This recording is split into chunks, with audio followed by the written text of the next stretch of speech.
crew to save the day. The Mighty House crew is on the job. This is Mighty House. All right, we're back, and today we're going to talk about how to select a window. And before we do that, click on that bell, subscribe. Before we do that, click on the subscribe button and also click on that bell. That way you get notified next time we have a new video that we post. And we try to get one out once a week, so stay tuned. Every Thursday or Friday or so. And always leave us a note below if you got any questions, comments, because Rich loves answering those. He waits around for it. So, all right, let's get started. Look at 'em. Somebody wants a new window, and this was this whole idea came up because we got an email. Someone said, "What window should I get?" So there's a lot of different things to start with. Where should we really start with this, Rich? Well, the funny thing is, I thought we've done windows over and over, and we went back and we looked, and we've talked about different little things, but we've never really talked about how to choose windows. Correct. So we're going to give you Windows 101 today, and next week we're going to give you the 2 levels. So your sophomore year in Windows will be next week. That's the math and science. Yeah, there we go. All right. So and we talk about this all the time. So do you really need new windows? Okay, just because some advert tells you buy new windows, you're going to save energy and you're going to save money on your bills, it's not true. We proved that with testing. Yes. Blower door testing will show that putting new windows in, you're not going to get the bang for your buck that you thought you were. So first step, if you haven't done a blower door test, in other words, let's work a little backwards here. Blower door test is a great way to start to find out how much air leakage you have around windows or through windows.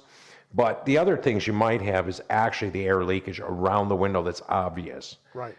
It could just be from the glass is delaminating. It could be because the weather's stripping around it. The sash is leaking.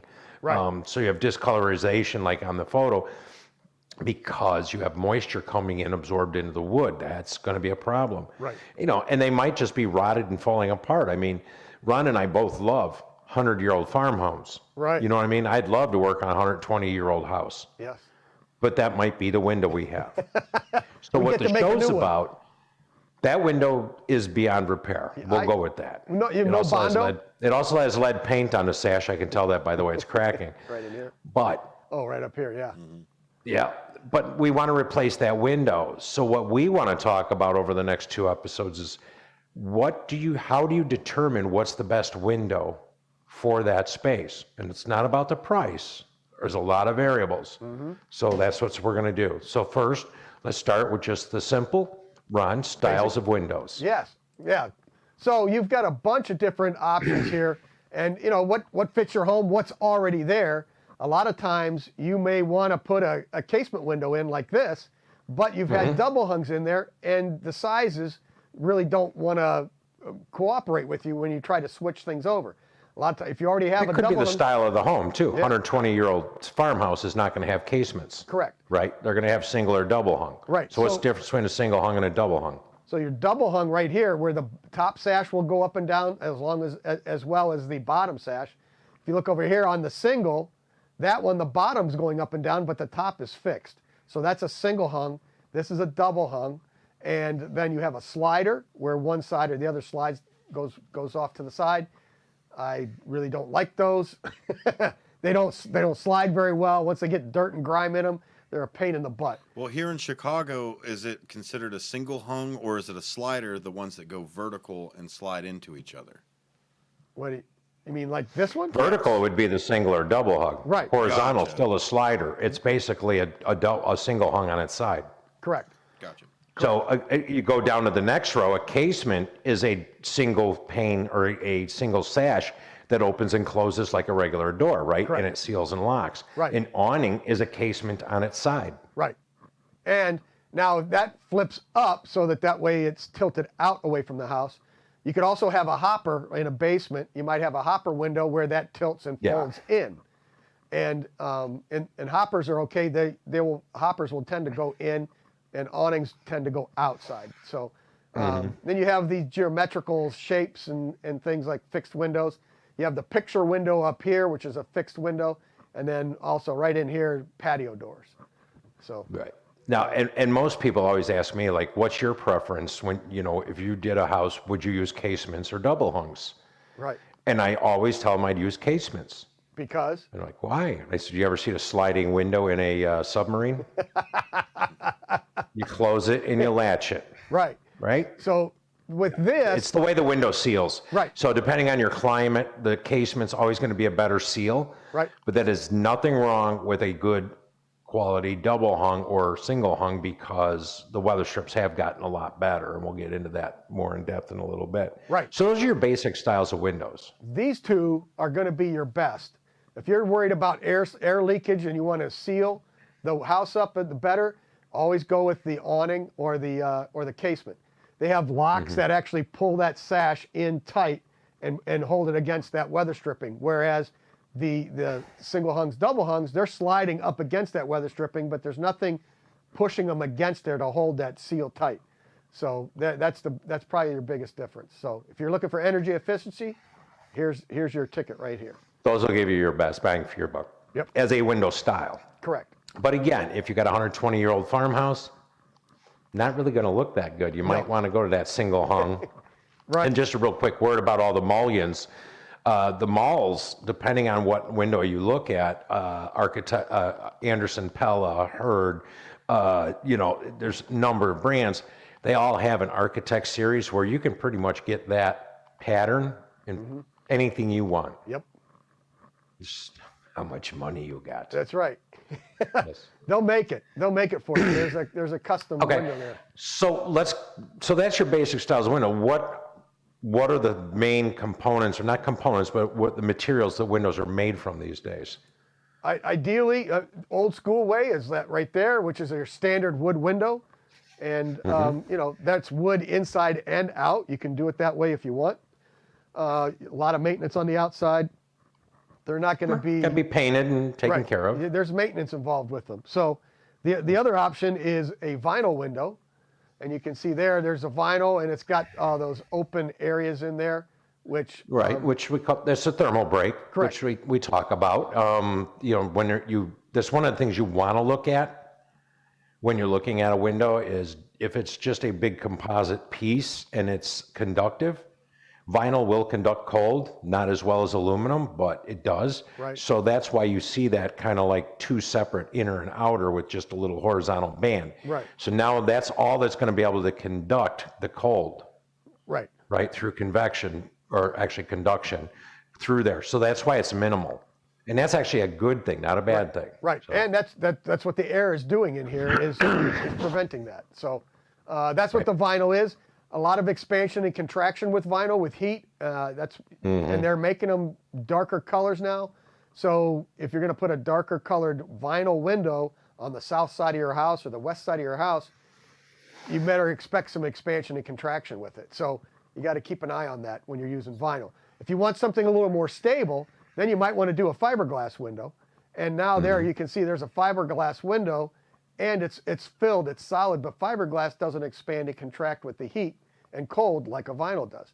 And this one just happens to be a triple pane window too. So you've got three Right. three So you pieces can of see glass again in the openings and strategically placed so that you have thermal breaks from the sash to the frame. So you've got double weather stripping and a triple pane. And, in later episodes, we'll go into the coatings and gases, but that can give you a super high efficient window that is super, very durable, maintenance free, Yep, kind of your top of the line, your Cadillac of a window. correct. And it doesn't matter the brand. No, no, It's it doesn't. how it's made and what it does. Right, and how it So- was installed, which again is next week's show. Key. No, but that's key. Installations, everything. So then you have an aluminum windows. Which Now, I would never do that north of the Mason-Dixon line, but your opinion on that? no, actually, we do a lot of aluminum windows, and we do, but it's an aluminum frame. Actually, the windows in my own house are all aluminum, but they do have a thermal break. But again, our temperature differential from middle of winter to the hottest part of summer Yeah. is no more than 40 degrees. Uh-huh. Yours is about 150. Yeah. So, your window in the middle of winter I'd have frost on the inside of the window frame. Correct. Right? If it was aluminum. We don't get cold enough for that. We only have this small difference. So yes, I can do that where I'm at. Right. I would not do it in anywhere in zones 4, 5, or 6 at this point. You Correct. know, that's Correct. just silly. So It's silly. you'll see them in the Chicago area or the Midwest where they have aluminum framed windows. Architecturally, it was selected because of the style, the way it looks. So it's got a very unique look. So that they'll select Well, and those. And then that starts to ice up, like you said. It freezes on the inside. You can't open them. If they're And that's a aluminum solid doors. aluminum window, like Yes. inside and out. Mine are inside and out aluminum. Up in Chicago, you wouldn't typically find that. What you're going to find is a wood window on the interior, Right. and it actually has an aluminum cladding on the outside. Now, some of them are all wood windows wrapped in a very thin layer of aluminum. Right. But what you really want to look for, and this is my hybrid, is an extruded aluminum exterior, and it usually has a groove on it, like almost like a teeth. And in that, they slide the wood in. So now you actually have aluminum on the outside, a thermal break, air, Right. and then wood on the inside that you can stain or paint. Oh, interesting. That is a high performance window as well, and is great for that area if you're in zones 4, 5, or 6 in your climates. But again, they start to become more costly. So it's not your budget window. It's not the Sunday sale paper window. It's a window you're going to have to spend some money for. Right. And that's where price-wise, vinyl's probably going to be your cheapest. The next up is your fiberglass, and aluminum are going to be in there. And then the next ones are the hybrid windows, the wood with aluminum clad or the aluminum with the wood interior. Right. So that's kind of where those price points are going to fall. So that works out pretty good. So Right. just one more time, what is a thermal break and how can we define that?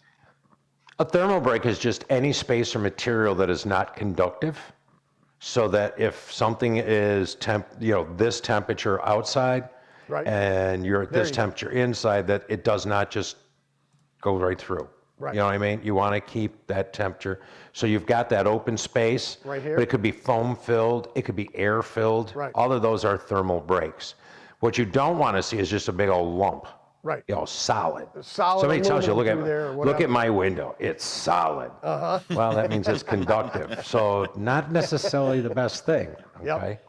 Yep. So, That's it. all right, So that's next the week- start for this week. Watch week. this one a couple of times. Get to know what kind of windows you're looking for, what kind of materials you're looking for. Next week, we're going to get into seriously not only how you select a window for which side your house faces or which side it faces, but we're going to get more into the labels and stuff, Right. The details. technical stuff. The details of the windows and what you need The for your nitty-gritty. area. Yeah, there you go. Yep. All right. So I So hope you enjoyed this. until next time. Keep it square and level. All right, there we go. And we'll have some fun. Maybe we can look out these windows. Yeah. Windows 201. That's it. Window washes. Do that. Worship? Yeah, we can wash them. We didn't even do self-cleaning. No, we didn't. Well, we can do that next week. Only way the self-cleaning window works is to clean it yourself.